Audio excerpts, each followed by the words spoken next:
ఖైరతాబాద్ పైనే ఫోకస్, దానం రాజీనామా చేస్తారనే ప్రచారంతో ప్రధాన పార్టీలు అలర్టు. ఉప ఎన్నికకు బలమైన అభ్యర్థుల ఎంపికపై దృష్టి. కాంగ్రెస్ పరిశీలనలో దానం విజయారెడ్డి.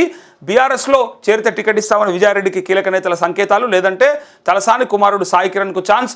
బీజేపీ నుంచి మరోసారి చింతల రామచంద్రరెడ్డి పోటీ అంటూ మొన్నటి వరకు జూబ్లీహిల్స్ ఉప ఎన్నికను సవాల్గా తీసుకున్న వివిధ రాజకీయ పార్టీలు ఇప్పుడు ఖైరతాబాద్ నియోజకవర్గంపై దృష్టి సారించాయి.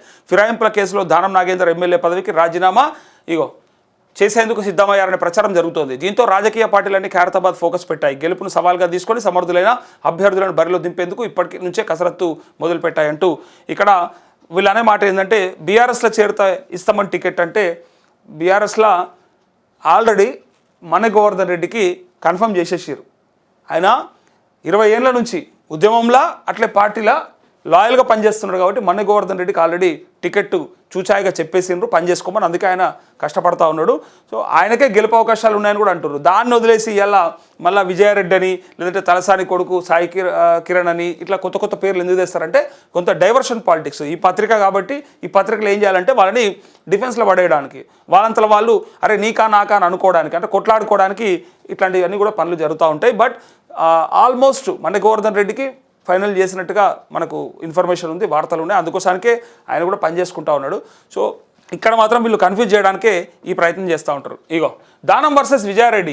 పార్టీ ఫిరాయింపుల కేసులో దానం నాగేందర్పై వేటు పడ్డం ఖాయమనే ప్రచారం జరుగుతుంది. ఎందుకంటే ఆయన బీఆర్ఎస్ ఎమ్మెల్యేగా ఉంటూనే కాంగ్రెస్ టికెట్పై ఎంపీగా పోటీ చేశారు. దీంతో ఆయనపై చర్యలు తప్పవని న్యాయ నిపుణులు అలర్ట్ చేయడంతో దానం రాజీనామా చేసేందుకు సిద్ధమయ్యారని తెలుస్తోంది. ఉప ఎన్నికల్లో ఎవరిని బరిలోకి దించాలనే అంశంపైన కాంగ్రెస్ అధిష్టానం అనుకుంటే, కాంగ్రెస్ ఏమనుకుంటుందట అంటే ఇక్కడ మొత్తానికి మళ్ళీ దానం నాగేందర్ కన్నా టికెట్ ఇద్దాం, లేదా విజయారెడ్డి కన్నా టికెట్ ఇద్దామని డిసైడ్ అయిందట.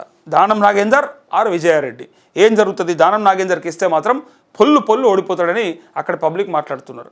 ఒక పార్టీలో గెలిచి ఇంకొక పార్టీ ఎంపీగా పోయినాడే ఎంపీగానే యాక్సెప్ట్ చేయలేదు, ఎంపీగానే ఓడగొట్టారు.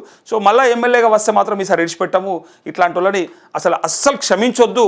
మళ్ళీ ఒకసారి తప్పు చేయకుండా ఉండాలంటే ఖచ్చితంగా భవిష్యత్తులో దానికి అంతటికి సమాధానం దొరకాలంటే ఈ రిజల్టే మళ్ళీ ఇంకొకసారి ఎవరు కూడా అట్లాంటి తప్పిదం చేయకుండా ఉంటారని చెప్పి ఖైరతాబాద్ ప్రజలు అనుకుంటున్నారట.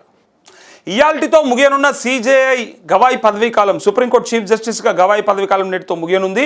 శని ఆదివారాలు కోర్టుకు వారాంతపు సెలవులు కావడంతో సోమవారం నూతన సిజేఐగా జస్టిస్ సూర్యకాంత్ బాధ్యతలు తీసుకున్నారంటూ జస్టిస్ సూర్యకాంత్ బాధ్యతలు తీసుకుంటారట. సో ఇదే చివరి రోజు అన్నట్టుగా. సో తను చేసినటువంటి వ్యాఖ్యలు అందరూ కూడా గుర్తున్నాయి. తను ఎట్లాంటి వ్యాఖ్యలు చేసిండు, ఈ మన ఎమ్మెల్యేలకు సంబంధించినటువంటి పార్టీ ఫిరాయింపులకు సంబంధించిన కేసు ఏదైతే ఉందో ఆ కేసులో మన స్పీకర్ని డైరెక్ట్గా ఎక్కడ న్యూ ఇయర్ జరుపుకుంటారో తేల్చుకుంటారని చెప్పన్నాడు. అదంతా మనం చూస్తాం. అంటే అట్లాంటి సంచలన వ్యాఖ్యలు చేసిండు.